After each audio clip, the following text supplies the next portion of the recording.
everyone, I'm Summer, and this is my channel, Red Lipstick Book Addict, where we like to talk about mysteries, thrillers, romances, and so much more. All opinions are welcome, of course, because here we like to talk about not only why we love to love books, but also why we love to hate them. And today we're going to be talking about Hidden Pictures by Jason Rekulak. This is a paranormal thriller, and it follows Mallory Quinn, drug addict in recovery. Mallory is looking for a way to get back on her feet. She had a chance at being a star athlete, but that went down the drain due to her drug addiction. But now she's in recovery, and her sponsor, Russell, just wants to see her succeed. So what he does is he helps her land a job as a live-in nanny with the Maxwells. They live in a very nice suburban neighborhood, very rich, very bougie, and it takes place in Springbrook, New Jersey. Mallory isn't used to the sort of high lifestyle that they live, so for her to land this job and get to be their live-in nanny would be like a dream come true, especially since she's had a hard time finding a lot of jobs. So she goes over there and she meets Caroline, which is the child's mother, and she just immediately is greeted with warmth and compassion from Caroline. She's very, very kind, almost like a ray of sunshine is how she's described. And then there's Teddy, Caroline's son, who Mallory pretty much hits it off with right away. He's sweet but shy, and the only one that's really cold to her is Teddy's father, Ted Maxwell. And Ted is kind of looking at Mallory with a skeptical eye. He makes it very clear that her history with drugs makes her not necessarily like the best candidate to watch his son, right? And Mallory is just hoping so badly to land this job, and then she gets the good news that she does get it. So she's over the moon, and Russell, her sponsor, is really happy for her. And there's really only one thing that is kind of like the catch with this job, and that is Teddy Maxwell, the 5-year-old son. He likes to draw these creepy drawings. And, you know, I think it'd be fun to just show you one of those drawings real quick. So, because I love that even though this is a book for adults, that there's pictures. I was so excited about that. So, okay, these aren't creepy, but just to give you a little bit of an idea, you know, these childlike drawings. And then we have, oh, okay, here we go.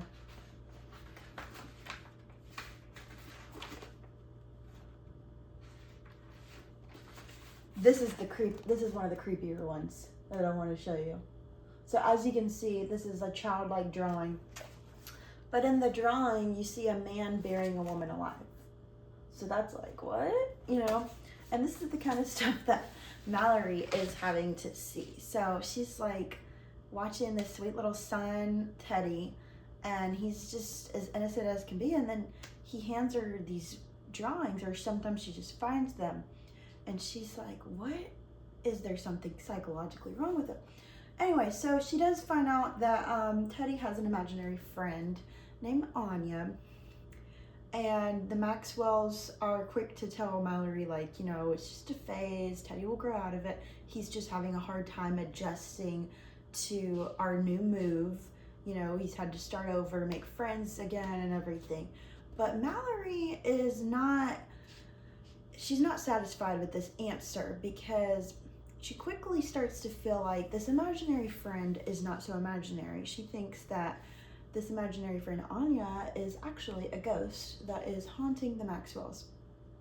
One of the reasons she feels this way, other than the creepy drawings, which is not normal for a child, is she sometimes hears Teddy in his room alone talking with someone, and there's no one else in the house. So who is he talking to, you know? And so Mallory eventually goes over to the next door neighbor's house, Mitzi. And Mitzi is a psychic, right? She is like the local crazy lady, kind of, you know. She's kind of eccentric. She wears a lot of jewelry. And the psychic lady, of course, is like, yeah, it probably is a ghost, you know? She's like, you want me to bring my Ouija board over there, girl? and Mallory's like, oh, I don't know. Because she doesn't think the Maxwells would be very cool with that. And they probably wouldn't. And the Maxwells end up telling Mallory, like, stay away from Mitzi. Like, she's bad news. You need to stay away from her. She's probably doing drugs, and she's probably doing shady stuff at her house, you know. And Mallory is just kind of rolling her eyes at this because she can tell that the Maxwells have never, like, really, they don't really know anything about, like, psychics or, like, in that field of work or anything. And Mallory's familiar with psychics, so she doesn't think they're all shady. Anyway, and so on top of the Maxwells dismissing Mallory's concerns about Anya, you know, the imaginary friend / ghost, first they're dismissing it because they're like, well, you know, Mallory, your history with drugs, like, it's probably impacted your brain a little bit. You're probably a little paranoid, which I just thought was so condescending and made me so angry for Mallory. I was really able to empathize with her a lot in this book, which is one of the things I like about this book so much, because she was a sympathetic character, and sometimes the main character in stories is not a sympathetic character, and it ruins the whole book for me when that's the case. But Mallory, I found to be very easy to put myself in her shoes, right? So anyway, so first they are quick to dismiss her because her drug history, which is like, it just already feels like they're gaslighting her. But then on top of that, of course they don't believe in paranormal stuff because they're literally atheist. And they judge Mallory because Mallory has very strong conviction in God, and, you know, she's seen miracles happen in her life, especially with her sobriety, overcoming addiction, and she relies heavily on her faith in God to stay sober, you know. So she is not on the same belief system as them. And that's not to say every Christian person believes in ghosts, because a lot of them don't. But basically, it's kind of like, it's putting more and more distance, more and more of a wall built up between the Maxwells and Mallory.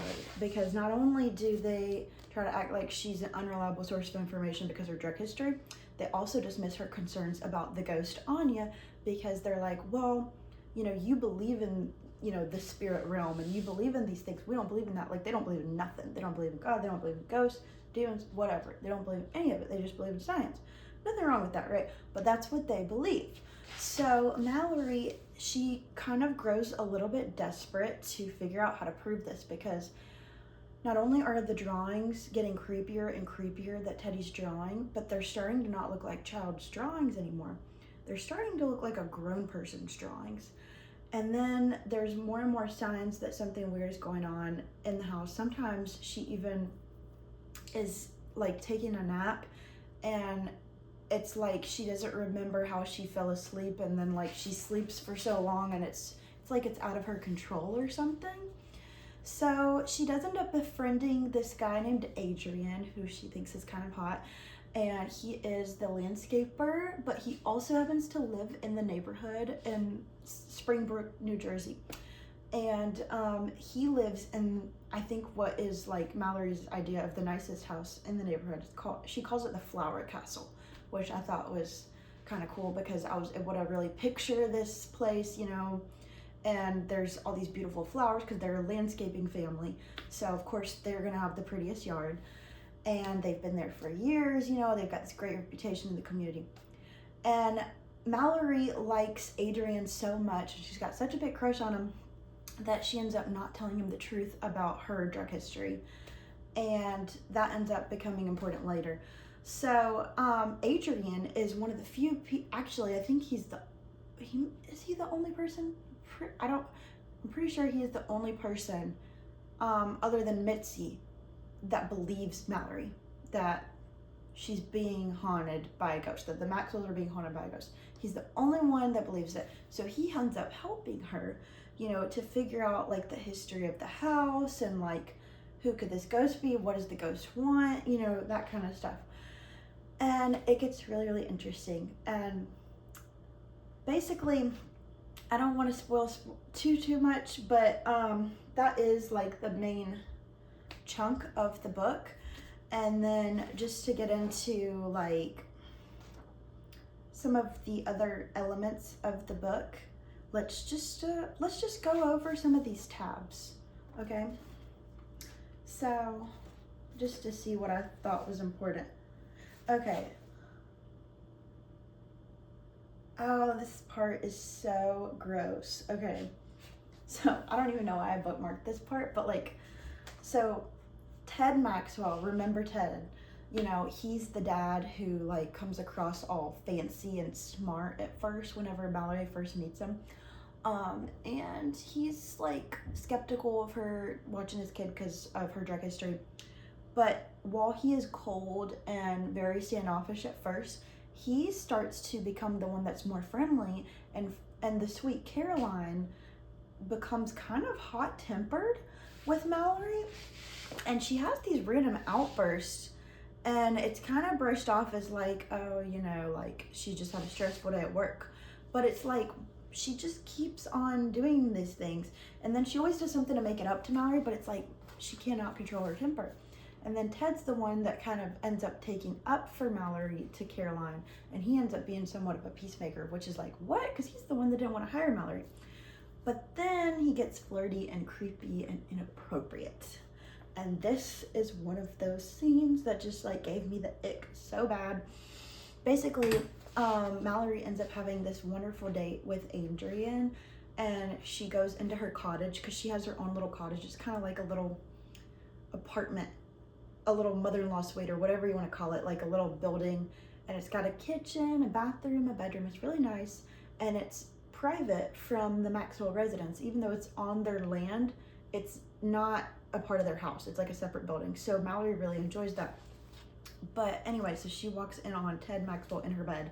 He's drunk, and he's got her underwear in the bed. Like, what is he doing with it? And he like hits on her, and she's just like, oh, yeah, just get out of here. I won't say anything. You just gotta leave. Which I'm like, girl, what? You like this job that bad? Like, say something to this man's wife before you get accused of doing something with them. But Mallory just doesn't think like I do. There are a few parts in this book, like, you know, like I'm able to empathize with Mallory. There's parts in it where I'm like, what are you doing? Because that would have been like immediate red flag for me, and I would not have just brushed that under the rug, me personally. Okay, so that was one part that we got to talk about. Okay, so let's go to another one of my tabs that I marked interesting. And it's just these drawings. So I'll give you a little sneak peek. So hopefully you can see that pretty good. That's the drawings I was telling you about, where it's like, you could tell a child, a 5-year-old, did not draw those. So who's drawing them, right? Because it's not anybody else in the house, so who's drawing them? Okay, next, let's go to, I'm going to try to not go to the ones in the end. Because I know I am like known for giving spoilers, but I don't want to give away too much because I really enjoy this book, so I think you will too. So I don't want to ruin it. It's a great book for fall. Okay, so now there's this one. And this one is creepy. This is about whenever she walks in on Teddy, the child, and it's like he's being affected by some kind of spirit. She walks in and it looks like he's having a seizure, and she smells this terrible rotting smell, and it's like, what is that smell? It smells like a dead body, you know? So that scene was interesting. Okay, and then I'm just gonna do like maybe one more tab. Some of these I marked blue because they made me sad. I'm gonna go to one of them. Okay. Oh, I don't know if I wanna like reveal that one. Okay, I'm gonna go to a different one. I've been wanting to get less and less spoilery with my reviews because, you know, people might click on the video and be okay with it at first and then change their mind. So like, And this one I really like. Okay, this one.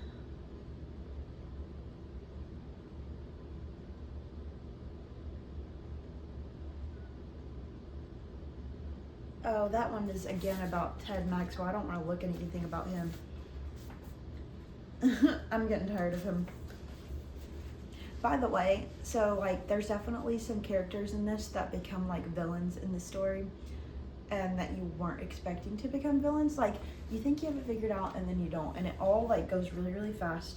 There's so much suspense building and world building in this book.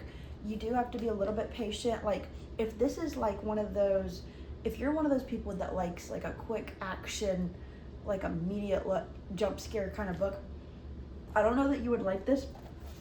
These are for my more plot driven reading friends. Like if you like a fun, complex, layered plot with multiple different little subplots, then I think this is for you. And there are a lot of good scary parts at like the end. But like it builds up and it builds up, and the twists are good, you know, they're not like jarring or out of place. Like you can see that there was a lot of work that went into developing the plot to get to those twists, which I really personally appreciate. But if you are the type of person that likes a horror book that is like a ton of gore and a ton of action, you're probably not gonna like this. This is more, I think, for people that want a more unique type of paranormal suspense novel.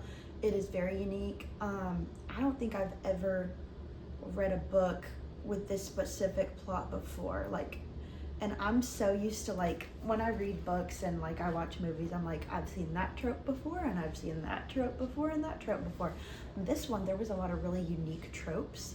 So I really appreciated that because I'm so used to calling out cliches when I read stuff. But yeah. You think you have it figured out and you really don't. So anyway, I think that's all I'm going to talk about with the book. But yeah, there's a little bit of romance in there too. Like it's got a little bit of everything. At its heart, it is very sentimental. It's very sentimental for a scary book, more so than I was expecting. I wasn't expecting it to pull at my heartstrings in certain places the way it did. There were some bittersweet moments, and I'm just telling you, you are not gonna figure out all of the twists in this. There's just no way. Like, no matter how good you normally are, that kind of thing. I think it's so fun that there's pictures in it, and so is it scary? At the end, a little bit, sure. Is it the scariest thing I've ever read? No. Is it very cleverly written? Yes, it's very cleverly written.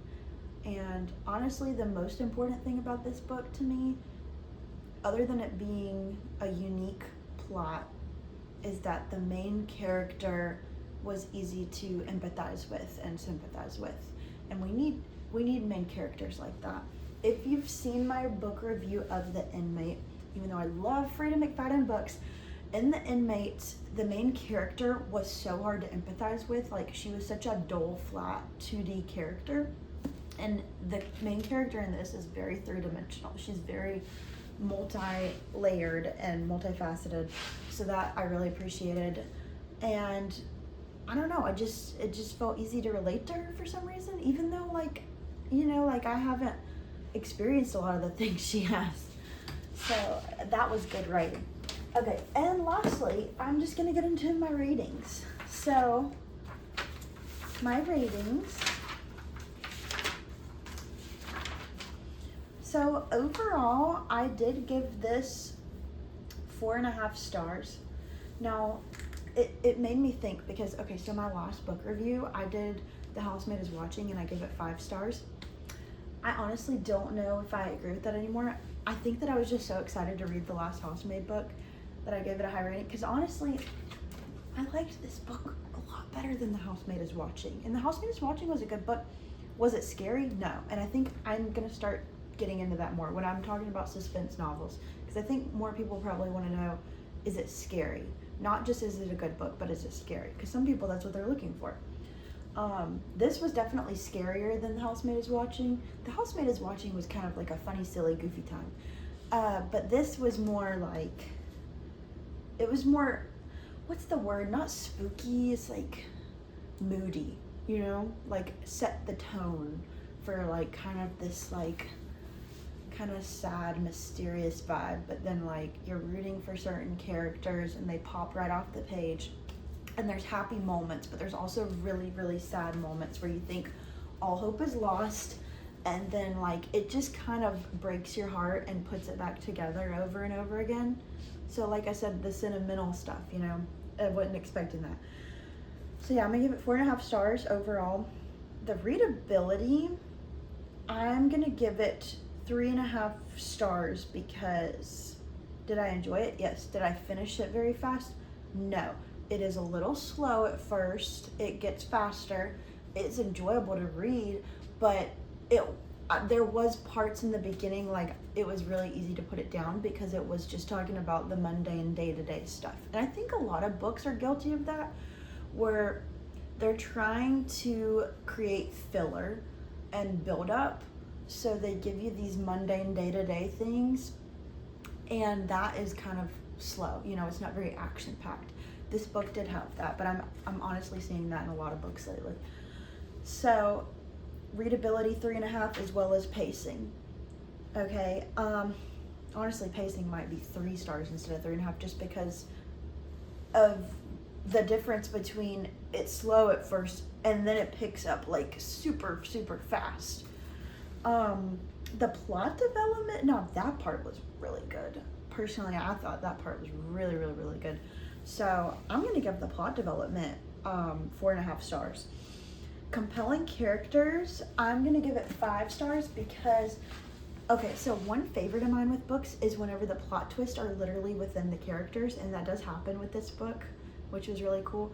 And the characters, it was really easy for me to remember their names. Sometimes I would forget whenever it said Ted Maxwell and Teddy Maxwell. Sometimes that was confusing for me. Whatever, it's just because their names were similar. But like, I hate when I'm reading a book and the character is so dull that like I don't even remember their name and I have to like go back to figure out who it was. That's not a good sign if you have to do that in a book. That means that that character was not interesting and they didn't make a good first impression in the book. But in this, I remembered everybody. Also, it wasn't overly packed with too many characters, which I enjoy. I think whenever there's too many characters in a book, it makes the main characters less interesting. Like, we don't need a ton of secondary characters. We just don't. And for scariness, I gave it only 3 stars because, like, was it a little spooky? Yeah. Was it super scary? Like, I couldn't sleep at night? No. Like, it wasn't that scary. Like, there were some creepy parts, but they were just all jam-packed at the end. And it wasn't the scariest thing I've ever read, but I don't know, maybe I need to up my game in the horror genre or something. Because I don't think this is like hardcore horror. This is like just like a little spooky, suspenseful, paranormal thriller, you know. And then writing style is probably one of my favorite things about this. So I was really surprised. I had to keep reminding myself that a man wrote this because the main character is a woman. And it was just written so well, like her emotions and stuff. Like, I was like, that's impressive. Okay. I mainly read women writers. I don't know, maybe I'm biased. Like, I don't know. But, like, yeah. First male author I have read in a hot minute. So, I think he did really well writing all the characters, including the woman characters. And it wasn't done in, like, a creepy, weird way, which was nice. And of course, 5 stars for my main character, Mallory Quinn, for being a sympathetic heroine. Not heroine. Heroine? I can't remember how to say the word. The main character. Oh my gosh. And then it was super unique. It was like 5 stars. 5 stars. I can't talk. Okay. Anyway, I think that's all I'm going to say. Goodbye. I hope to see you again next week, and leave me a little like or subscribe. It helps the channel. Leave me a comment. Tell me, would you read this? What books do you want me to review next? Did you read it? And did you like it? What did you think? Do you disagree or agree with anything that I said? I love to hear your thoughts. Okay, thank you. Goodbye.